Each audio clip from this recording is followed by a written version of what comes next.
The Tencteri or Tencteri were an ancient tribe, who moved into the area on the right bank of the Lower Rhine in the 1st century BC. They are known first from the surviving works of ancient authors such as Julius Caesar and Tacitus. In December 2015, archaeologists found remains of the Tencteri in the Netherlands. While the Tencteri were referred to by the Romans as Germanic rather than Gauls, their recorded names are most reasonably explained as Celtic. Tencteri is generally translated as the faithful. Tencterian usurpates in the time of Julius Caesar. In his commentary Ida Bello Gallico, Caesar describes how two tribes, the Tencterian usurpates, had been driven from their traditional lands by the Germanic Suebi, whose military dominance had led to constant warfare and neglect of agriculture. This original homeland of the two tribes is not clear, but must have been close to where the Suebi had settled by the time of Caesar, whom he described as living in a very large wooded area to the east of the Ubii, who at this time lived on the east bank of the Rhine, on the opposite bank from where Cologne is today. It has been argued that the Tencterian usurpates specifically may have come from the area of the Weser River to the east of the Sigambri, because it is near to where the two tribes appeared on the Rhine, and Caesar reports the Suva in this area. It would also explain the apparently friendly relations of the Tencterian usurpates with the Sigambri,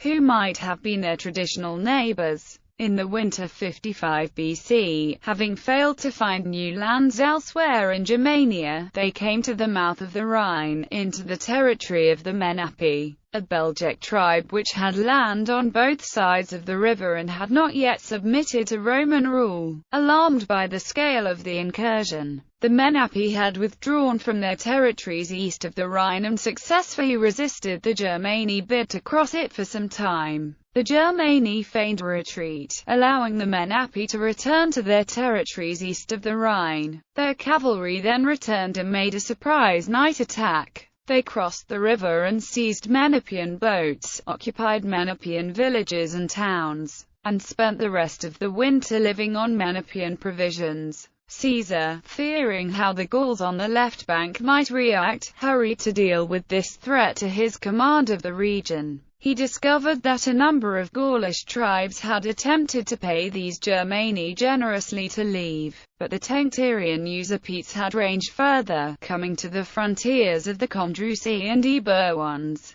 who were both under the protection of the Treveri to their south.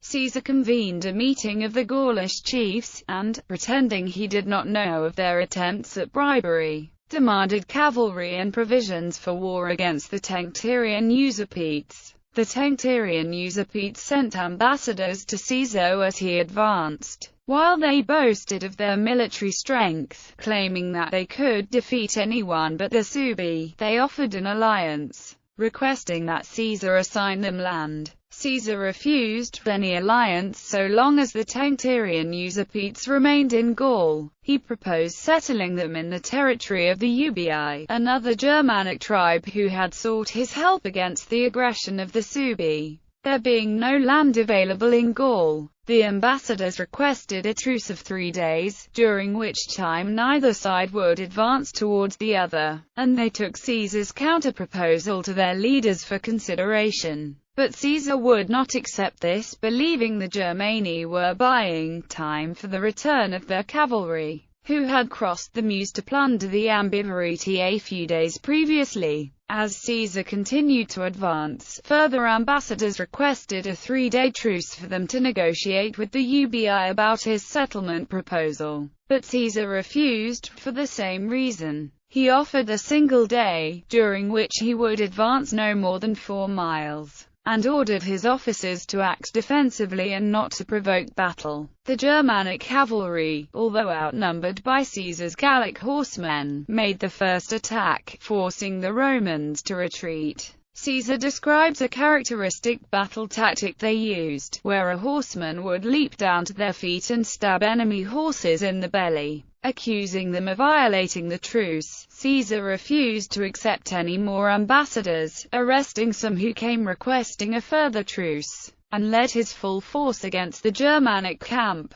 The Userpetes and Tencteri were thrown into disarray and forced to flee, pursued by Caesar's cavalry, to the confluence of the Rhine and Meuse. Many were killed attempting to cross the rivers. They found refuge on the other side of the Rhine amongst the Sicambri. Plutarch reports that back in Rome, Cato pronounced the opinion that they ought to deliver up Caesar to the barbarians, thus purging away the violation of the truce in behalf of the city, and turning the curse therefore on the guilty man. Of those who had crossed the Rhine into Gaul, 400,000 were cut to pieces, and the few who succeeded in making their way back were received by the Sugambri, a German nation. This action Caesar made a ground of complaint against the Sugambri, and besides, he coveted the fame of being the first man to cross the Rhine with an army. Concerning the exact location of this slaughter, archaeologist Nico Roymans has announced in 2015 that convincing evidence has been found that it was in fact in the confluence of Aal, a branch of the Rhine and not the Rhine itself, and the Meuse, near Kessel. Later mentions in 16 BC, the Tencteri, Userpetes and Sicambri once again crossed the Rhine and attacked Gaul. Marcus Lollius was defeated and the Germanic tribes took the standard of the 5th Legion. Tacitus describes the Tencteri as living in his time, and also at the time of the Batavian revolt, between the Chieti and the Rhine, across from the Ubii who had been settled in Cologne. This means that they had settled in the area once inhabited by the Ubii. The Sicambri to the north of this area had also apparently been moved by this time, and possibly partly replaced by their neighbors the Tencteri and Bructeri. Orosius reports that the Tencteri, and not only the Sicambri and Userpetes, were defeated by Drusus. Later, the difficult-to-interpret description given in Claudius Ptolemy's geography describes the Tencteroi and Incraenos living between the Rhine and the Black Forest mountain range, implying that the Tencteri had moved southwards, up the Rhine. In the Peutinger map, the area across from Cologne and Bonn is inhabited by the Bructeri, who may have included a mixture of several of the original Germanic tribes from over the Rhine, including the Tencteri and Userpetes. To their north the Franks and to their south on the Rhine were Sueva.